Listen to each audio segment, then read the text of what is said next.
하고자 하는 또 한 가지 이유는 부근이신 고 문선명 총재님과 함께 워싱턴 타임스를 창립하신 일입니다. 워싱턴 타임스는 미국뿐만 아니라 전 세계의 신앙과 자유, 진리를 수호하는 데 크나큰 공헌을 하고 있습니다.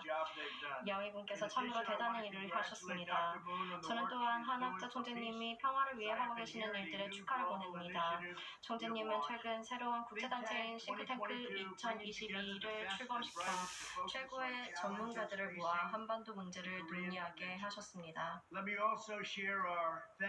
평화 서밋 공동위원장이신 삼데크 훈센 캄보디아 총리와 반기문 전 유엔 사무총장님, 수백 명의 고위 지도자들, 외교관들, 저명하신 지도자들께도 감사 인사드립니다.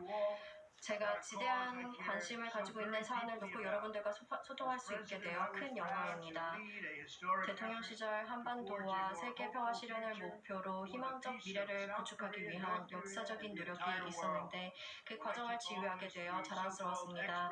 제가 취임할 당시 소위 전문가라는 사람들은 한반도 상황에 대해 전혀 가망이 없다고 판단 내렸습니다.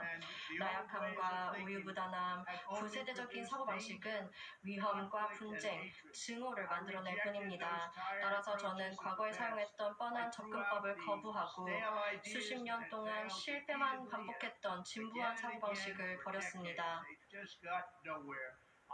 기존의 방식으로는 아무런 결실도 거두지 못했습니다. 저는 무엇보다 힘을 통한 평화를 추구했습니다.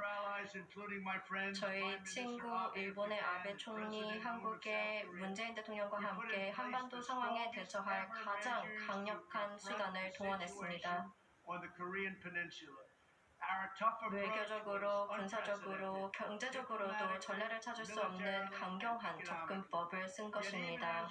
하지만 우리가 미국의 힘과 권능을 최대한 전달하면서도 미국의 진정한 국익과 본질적인 목표를 놓치지 않고 미국 국민들과 전 세계인들에게 더 나은 미래를 보장해주기 위해 노력했습니다. 간단히 말씀드리면 저는 힘을 사용하는 일이 평화의 걸림돌이 아니라고 봅니다. 힘은 평화로 가는 길을 열어줍니다. 힘의 정의는 이렇게나 간단합니다. 동맹국들과 협력하면서 우리에게는 큰 진전이 있었습니다. 4년 전 김정은 국방위원장과 저는 직접 만나서 북미 회담을 성사시킨 최초의 지도자가 되었습니다. 저와 그의 관계는 원만했습니다. 뿐만 아니라 서로를 무척 좋아했습니다. 싱가포르와 베트남, 하노이, 한국 DMZ까지 이어진 만남에서 김정은 국방위원장은 더 발전된 관계를 희망한다고 밝힌 바 있습니다. 당시 저는 미국과 우방들 역시 김 위원장과 같은 바람을 가지고 있음을 분명히 했습니다. 저는 그에게 단도직입적으로 말했습니다. 만약 이 비전이 현실이 되기를 원한다면 북한이 비핵화되어야 한다고 말입니다. 2019년 마지막 정상회담에서 북한은 비핵화 수순을 밟을 준비가 되어 있지 않았습니다만 그럼에도 불구하고 우리는 신뢰를 구축했고 미국 돌파구를 위한 기반을 다지는 역사적 쾌거를 이루었습니다. 충분히 가능한 일입니다. 김 위원장은 미국의 인질들을 돌려보내고 한국전쟁 참전 미군들의 유해를 송환했습니다. 그리고 모든 장거리 미사일과 핵실험을 중단하겠다고 굳게 약속했습니다. 지난 몇 년간 북한 미사일 시험이 수차례 이어지는 동안 다시 긴장이 고조되고 있는 상황입니다. 김 위원장은 미국 지도자들을 존중하지도 신뢰하지도 않습니다. 제가 만약 대통령이었다면 절대 이런 일이 없을 거라는 것을 모두가 알고 있습니다. 저라면 지난 4년간 그토록 수고해서 얻은 귀한 기회를 위태롭게 할 그 어떤 결정도 행동도 하지 말아 줄 것을 북한에 촉구할 것입니다. 우리는 그리고 진실로 협력했습니다. 우리는 평화와 협력의 씨앗을 심었습니다. 이제는 꽃을 피우고 거대한 나무로 키워야 할 때입니다. 이러한 기회를 날려버리는 것은 큰 비극입니다. 북한은 코로나 바이러스로 인해서 고통스러운 몇 해를 보냈습니다. 뿐만 아니라 북한은 향후 몇 년간 지속이 될 것으로 예상되는 심각한 식량난에 시달리고 있습니다. 제가 대통령이었을 때 저는 항상 미국의 국익을 추구했으며 다른 지도자들에게도 자국의 정당한 이익을 추구할 것을 주장했습니다. 수차례 말씀드렸듯이 저는 북한이 취할 수 있는 최선의 방안은 적극적인 협력과 통합, 경제 발전이라고 굳게 믿습니다. 그러나 그렇게 되려면 핵무기의 위협이 없어야 합니다. 핵무기는 도움이 되지 않습니다. 북한에게 비핵화는 최대한 심각한 위험은 아닙니다. 비핵화는 최고의 기회이며 앞으로도 그럴 것입니다.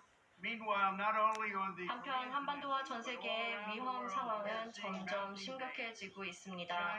중국은 타이완을 위협하고 있고 러시아와 동유럽 사이에 긴장이 고조되고 있으며 이란은 핵폭탄 개발에 급속한 진전을 보이고 있습니다. 이 같은 문제들을 앞에 놓고 저는 중요한 사실을 재차 확인하려 합니다. 미국은 남한과 일본, 호주, 인도, 기타 다수 동맹국을 소중하게 생각합니다. 우리는 그 어떤 형태의 영토 확장이나 침략도 반대합니다. 우리는 동일한 이해관계와 목적을 가진 나라들과 함께 안정과 무역 협력을 추구합니다. 그리고 지난 한 해 동안 있었던 일들과 관련해서 우방국과 적국 모두에게 확실히 해둘 메시지가 있습니다. 현재 미국 지도자들의 나약함을 미국의 나약함으로 착각하지 말아주시기 바랍니다. 그 둘은 같지 않습니다. 같다고 생각한다면 큰 실수입니다. 오래된 정치인들이 잠깐 왔다 가는 존재들입니다만 미국인들은 늘 그렇듯이 강하고 긍지가 넘치는 당당한 사람들입니다. 아프간 철수와 일이 처리되는 방식 그리고 기타 여러 가지 방법 면에서 드러난 무능함 때문에 몇몇 정치인들은 여론조사에서 불리하게 보일지도 모릅니다. 하지만 이는 미국인들을 더 강하게 만들 뿐입니다.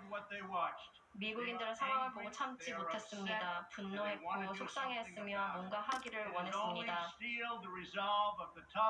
일련의 사건들은 성실하고 강인한 미국인들을 더욱더 굳게 결의를 다지는 동기가 될 것입니다. 미국은 다시 돌아올 것입니다. 그리고 그 어느 때보다 강하고 위대한 모습으로 돌아올 것입니다.